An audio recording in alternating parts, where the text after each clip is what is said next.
pessoal, eu sou a Aline Lorange e esse é o canal Land, um canal dedicado ao desenvolvimento infantil. Hoje eu vim aqui para falar com você sobre um dos meus assuntos preferidos, que é a alfabetização e mais especificamente a alfabetização bilíngue. Se esse é um assunto que ainda não passou pela sua cabeça, se prepare porque é melhor começar a passar. Essa é uma tendência bem forte no Brasil, de que as escolas se tornem bilíngues, principalmente português e inglês. E no quadro atual, nós não temos ainda muitos professores preparados para encarar certos desafios. Além disso, também é uma tendência no exterior, vista essa migração tão grande de pessoas, inclusive do Brasil, para os países que falam língua inglesa ou que falam outras línguas também. Já existem no Brasil algumas escolas bilíngues, tanto português inglês quanto português alemão, português espanhol em regiões de fronteira, né? E os professores, embora façam muitos esforços para dar conta, né, de alfabetizar em duas línguas, nem todas as faculdades formam para certas especificidades para as quais nós temos de estar atentos para conseguir ajudar a criança em algumas dificuldades específicas sobre as quais eu vou falar hoje. Então, você que é professor, procure formação sobre essa área, tá? Tem muitas coisas para as quais as faculdades ainda não preparam, tá? O MEC vai lançar agora, né, possivelmente diretrizes, né? Se esse vídeo já ficou antigo em algum momento, vocês já sabem que vai haver diretrizes, né, que exigem uma formação específica, então procurem formação. E aí eu preciso dar notícias boas, né? Eu já estou preparando um curso sobre alfabetização bilíngue, bem completinho, com tudo que você precisa saber. E também tem um módulo meu no curso de criação bilíngue da Mãe Bilíngue da Carioca em London, que são a Aline Egger e a Cíntia. No curso delas também tem um módulo meu sobre alfabetização bilíngue, então você já pode ir aí se antecipando nessa formação, porque existem muito poucas no Brasil sobre isso. Então o que eu vou falar hoje para vocês são sobre algumas palavrinhas que quando a criança vai escrever, ela pode se confundir porque a letra remete a um som no português e a outro som no inglês, ou alguns nomes, né, que se escreve de um jeito em inglês, outro em português, as pronúncias podem confundir. É bem importante você saber que escrever como se fala é algo que a criança vai fazer. Quando ela chega à escola, a sua base de conhecimento linguístico é a fala e é ali que ela vai se apoiar para escrever. Só que embora a escrita represente a fala, não são a mesma modalidade de língua e se prestam a objetivos diferentes, como eu vou explicar aí no meu curso, que você vai ficar ligado aí logo para se inscrever. Quando ele sair, eu aviso por aqui, está bem?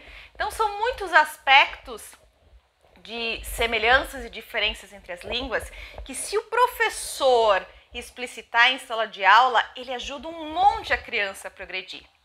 Só que, como eu falei, nem sempre os professores têm formação para isso, nem no Brasil e nem no exterior, né? No Brasil a gente ainda tem, né, professores que sabem português e que sabem inglês, que estão trabalhando com alfabetização, mas no exterior vai ser difícil você encontrar um professor que saiba essas duas línguas para dar esse suporte. Então, se você é pai ou mãe, fique atento aos vídeos para que você também possa ajudar os seus filhos, tá? Então, dá uma olhadinha no vídeo que eu preparei, que tem uma brincadeirinha que eu fiz com a Bela. A Bela tem 4 anos, quase 4 anos, tá? Eu não a estou alfabetizando, mas ali tem ideias. Com a mesma brincadeira, você pode desenvolver atividades para várias idades, né? De estimulação da alfabetização nas idades menores, né? Pré-escolares, não é alfabetização. informação.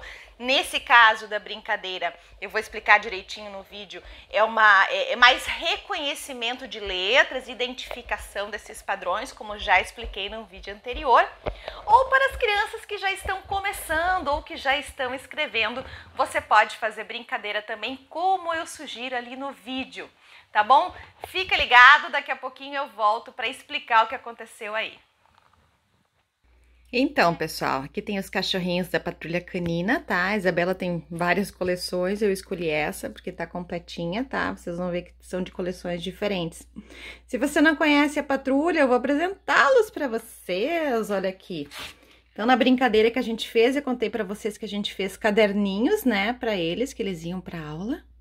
Então, aqui tô mostrando, tá? Esse primeiro é o Marshall, depois vem o Rubble, a Sky, Chase, Zuma, Rocky, esse de chapeuzinho aí diferente é o Tracker e a Everest.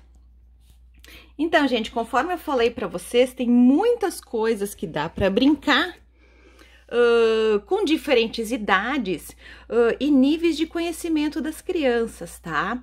Então, o que é importante destacar aqui? Se a criança já sabe escrever, você pede sempre primeiro que ela escreva para você ver que hipóteses ela tá fazendo, tá? Especialmente, assim, de influência do português sobre o inglês ou do inglês sobre o português. Aqui vocês podem ver, a Isabela se empolgou com a brincadeira e ela quis fazer os caderninhos também, ó. Isso é bem legal, tá? Vocês veem que tem alguma coisa que se parece com escrita aí. Então, vocês percebem também que cada cachorrinho tem uma cor principal. Eu pedi para a Isabela escolher as cores que iriam nos cadernos dos cachorrinhos e foi ela que escolheu, né? Então, a Everest é o lilás, o Tracker e o Rocky são verde, então escolhemos verdes diferentes. O Zuma é o laranja, Chase azul, Sky rosa, Rubble amarela. Não sei se esse Rubble não é com 2 Bs. Não conferi, tem que conferir, tá, gente? E o Marshall é o vermelhinho, tá? Então, para criança que ainda não sabe ler e escrever, essa coisa da cor vai ser bem importante, porque ela vai fazendo uma identificação visual das letras. Isso não é aprender a escrever nem alfabetizar, tá, gente? Para a criança aprender a ler e escrever, ela tem que fazer a relação dessa letra com o som que ela representa e entender que a junção dessas letras que representam diferentes sons é que vão formar uma palavra, tá bem? Então, mas fazendo da cor do bichinho, do cachorrinho, ela vai fazendo essa identificação de letra que também é importante para se alfabetizar, tá?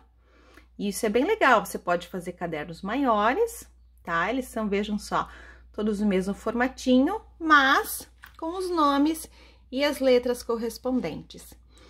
Se a sua criança já lê, escreve, está começando, então você pode pedir primeiro que ela faça, depois você faz algumas reflexões sobre a escrita, né? Então vejam aqui, depois a Isabela pediu para eu fazer outros cadernos para os bichinhos que ela inventou nome. Então, a Bela gosta muito de inventar nomes em inglês, né? Ó, esse aqui é a Cabby. Então, eu criei a forma de escrever. Aqui vai o meu conhecimento, né, de inglês, ou não.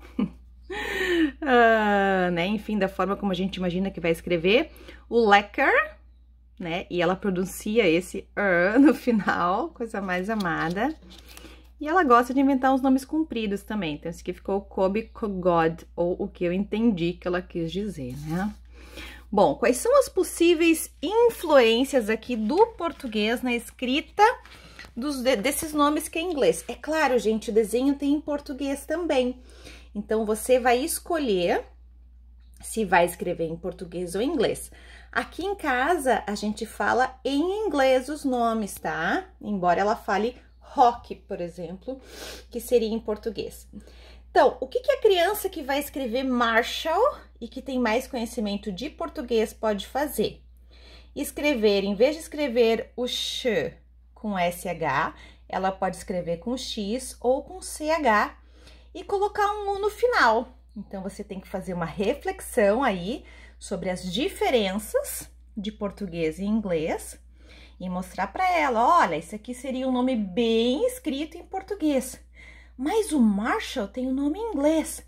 Então, o sonzinho esse de sh, que parece um sonzinho de chuva, ele vai ser escrito em português com X ou CH, como a gente tem na palavra xícara ou na palavra chá, mas em inglês isso vai com SH. E no final vai o L, e isso em português também, na palavra sol, a gente fala com U, mas escreve com L no final. A escrita é diferente da fala nessas coisas, né? O rubble, ela pode escrever, em vez de U, escrever um A, ou botar um tio.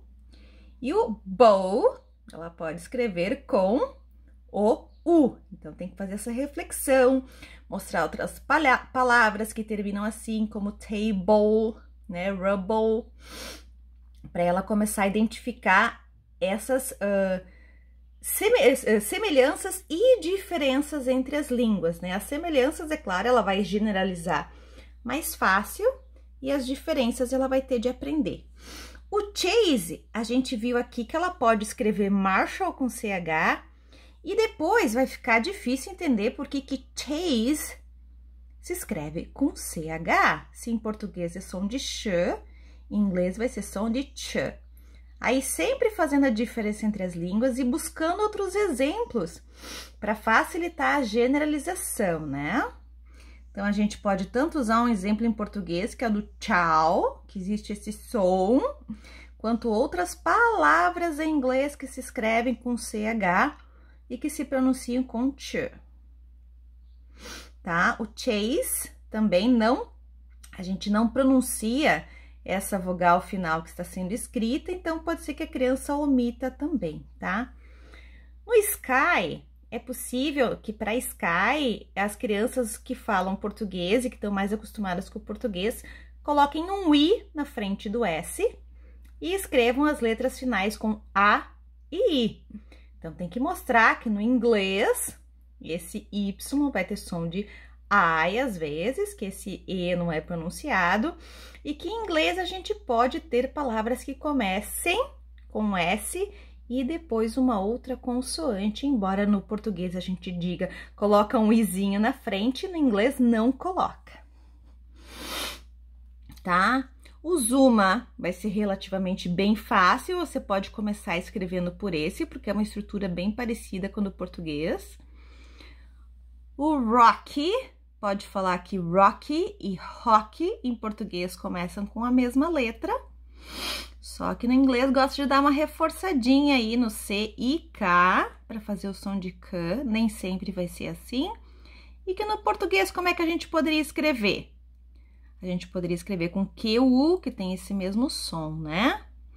O tracker vai ter essas mesmas dificuldades, além do som que nós não temos nessa posição aí de encontro consonantal TR, né? Então, a gente pode falar tracker, que dá no mesmo, e depois tem essa vogal, né? Que a gente pronuncia E em inglês e A em português, então reforçando essas diferenças. A Everest em português é pronunciada Everest, tá?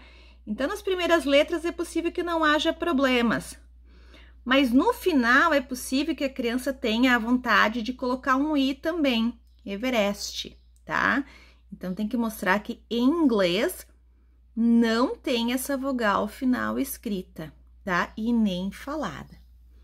Então, aqui vai uma diquinha, tá? Para alfabetização bilíngue, para diferentes níveis de escrita, tá? Lembrando a importância das cores, especialmente para crianças que estão numa fase inicial, a relação entre línguas português e inglês, as diferenças entre essas línguas, principalmente, e mostrar outros exemplos de escrita, tanto em português quanto em inglês, que possam facilitar a generalização desse conhecimento, para que depois a gente possa trabalhar onde essa generalização não se aplica.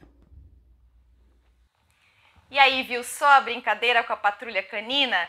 Então, essa coisa de fazer a referência com a cor, com o bichinho, né? A coisa afetiva, ela é sempre motivadora de qualquer coisa, inclusive de alfabetização.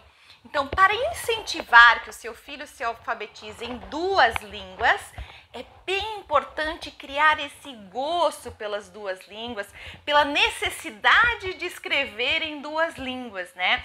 Então, se a criança é imersa no mundo bilíngue, assiste desenhos, filmes nas 2 línguas, tem material para ler em casa nas 2 línguas, tem pessoas com quem se comunicar em 2 línguas, tudo vai ficar mais fluido e mais fácil, porque a criança tem de sentir a necessidade de escrever nas 2 línguas, porque escrever e ler nas 2 línguas é importante para ela, e ser importante para a vida é o que nos motiva para aprender, tá bem? Então você viu aí que tem umas semelhanças e diferenças que é importante o professor saber, porque vão ser dificuldades para as crianças, tá? Então, na língua materna tem as suas dificuldades e nas 2 línguas tem dificuldades referentes às línguas e também referente às suas semelhanças e diferenças, tá bem? Espero que você tenha gostado, curtido, deixe seus comentários, clica ali no coraçãozinho para mostrar para mim que você gostou, aí eu sei que os vídeos estão no caminho certo, que estão te atendendo. E se você ainda não se inscreveu no canal, tá vendo esse vídeo como o primeiro do Land? Clique em inscrever-se que tem muita coisa boa para ajudar aí professores, mamães, papais, terapeutas, fonoaudiólogos. E eu tenho certeza que a gente vai construir muita coisa boa junto. Você também pode seguir as páginas do Instagram, aline.lorandi, ou no Facebook, porque ali também tem conteúdo, inclusive mais do que no YouTube, tá bem? Chame seus amigos, seus colegas para curtir isso com a gente, para construir esse canal com a gente, porque conhecimento é vida, gente. Vamos compartilhar. Está bem? Vamos seguir aprendendo? Vem comigo!